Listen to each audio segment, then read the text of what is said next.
السلام علیکم ورحمۃ اللہ وبرکاتہ۔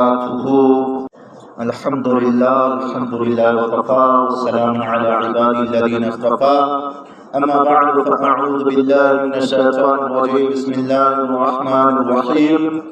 جبریل علیہ السلام وارد کا معنی، جبریل کا معنی ہم بتاتے ہیں۔ اللہ تعالیٰ وحدہ لا شریک جل جلالہ اپنے کلام عظیم الشان فرماتے ہیں، قل، آپ صلی اللہ علیہ وسلم خاتم النبیین فرما دے، من کان عدوا، جو شخص دشمن ہے جبریل علیہ السلام وبارک کا، جو شخص دشمن ہے کس کا؟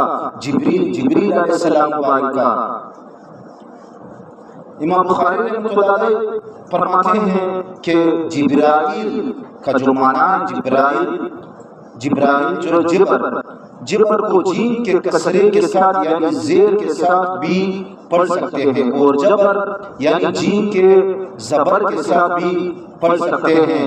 جبر کا معنی عبرانی زبان میں یعنی زیر کے ساتھ اگر پڑھا جائے تو معنی عبرانی زبان میں بندہ ہے، اور ایل کا جو معنی ہے انزایا نام، ایل کا جو معنی، ایل کا معنی اللہ ہے، تو جبریل کا معنی عبداللہ ہوا، میکائیل کا معنی بھی عبداللہ ہے، کیونکہ میک کا معنی عبد اور ایل کا معنی اللہ ہے۔ اسی طرح اسرافیل علیہ السلام کا معنی بھی عبداللہ ہے۔ یہ تینوں معنی امام بخاری رحمۃ اللہ علیہ نے کتاب تفسیر میں بیان فرمائے ہیں۔ اگر آپ زیادہ مطالعے کا شوق ہے تو آپ وہاں دیکھ سکتے ہیں۔ اسرائیل علیہ السلام وبارک کا نام کسی حدیث کی کتاب میں نہیں آیا ہے، قرآن کریم میں ملک الموت کا لفظ آیا ہے۔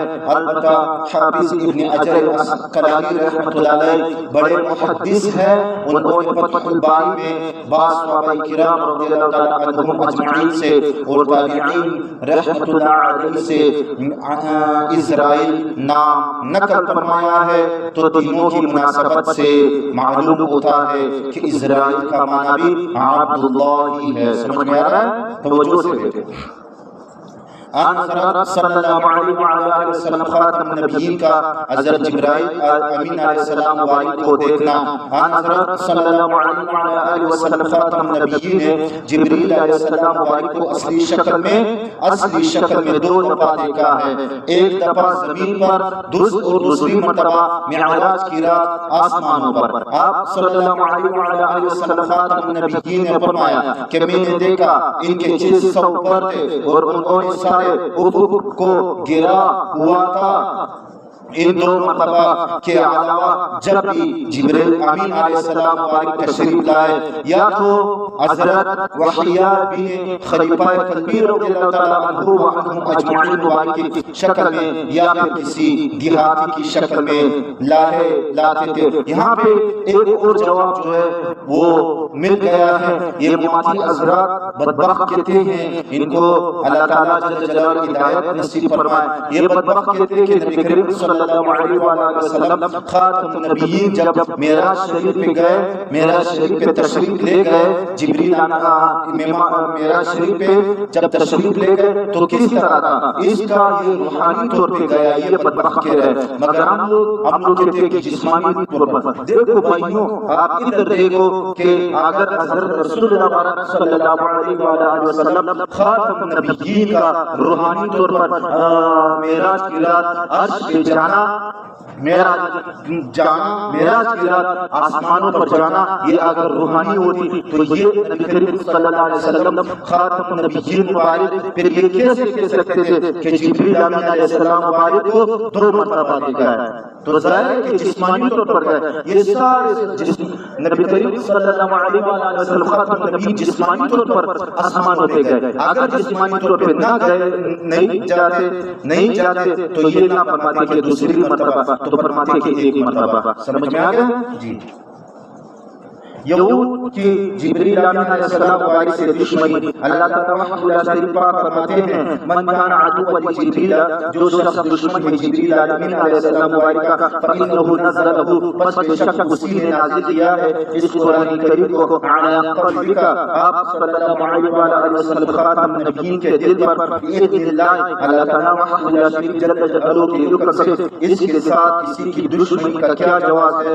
وہ تو کلام الہی نبی کریم صلی اللہ علیہ وآلہ وسلم خاتم النبیین کے قلب پر اللہ تعالیٰ وحدہ لا شریک جل جلالہ کے حکم سے نازل کرتا ہے، وہ تو اللہ تعالیٰ وحدہ لا شریک جل جلالہ کا حکم بجا لاتا ہے، خواہ وہ حکم حق کی موافقت میں جائے یا مخالفت میں، اس کا کیا تصور ہے؟ یہ تو کیا ہے، دیکھو وہ تو سفیر محض، دیکھو اگر کوئی شخص آپ کے پاس آ جائے دوسرے ملک سے سفیر بن جائے، اگر سے وہ غلط بات بھی کرے سفیر کو نہیں ماننا چاہیے، دیکھو ابھی وہ تو سفیر محض ہے، سفیر سے کیا دشمنی؟ دنیا میں بھی کسی کے کاسب اور سفیر کے ساتھ لڑنا نادانی ہے، دیکھو سمجھ میں آیا؟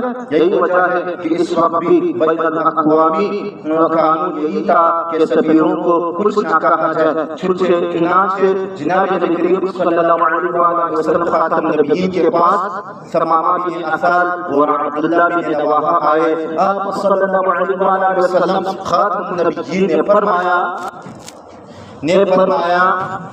نے دریافت بنایا کہ تم کون ہو اور کہاں سے آئے ہو؟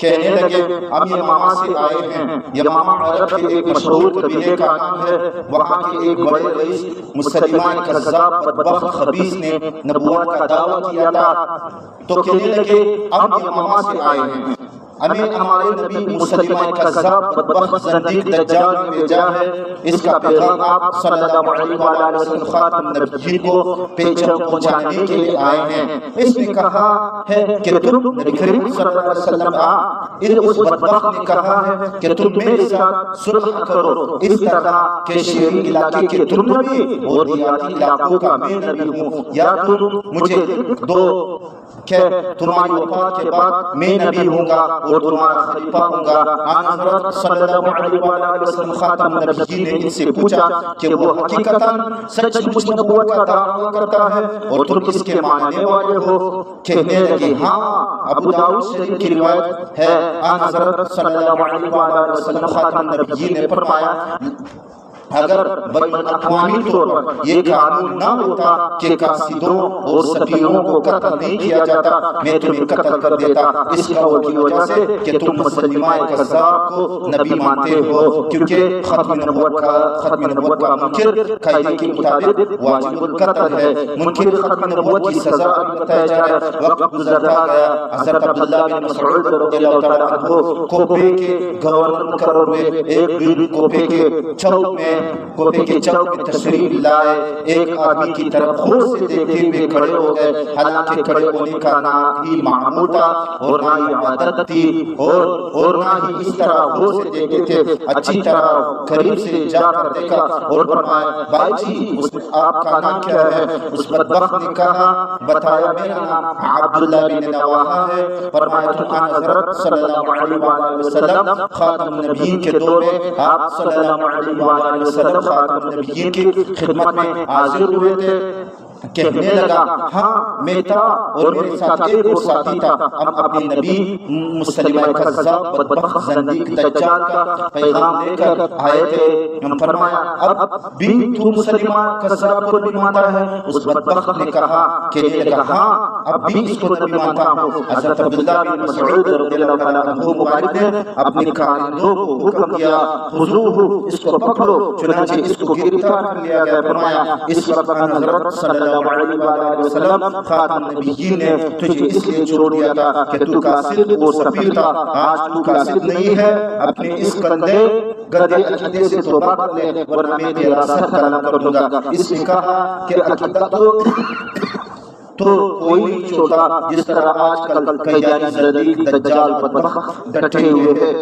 حضرت عبداللہ بن مسعود رضی اللہ تعالیٰ عنہ مبارک نے اس کے سامنے کارندوں کو حکم دیا کہ سوئی گاڑ دو، حالانکہ نہ تو اس کو ہتھکڑیاں لگی ہوئی تھے اور نہ ہی اس نے بیڑیاں بچیریاں پھینی ہوئی تھی۔ چوراہے پر اس کو سولی پر لٹکا دیا گیا۔ ان کے جو شخص ختم نبوت کا منکر ہو اس کی ناسزا ہے، لیکن نوجوانوں یاد رکھو، میرے بھائیوں، میرے دوستوں، یاد رکھنا یہ سزا حکومت کی ذمہ داری ہے۔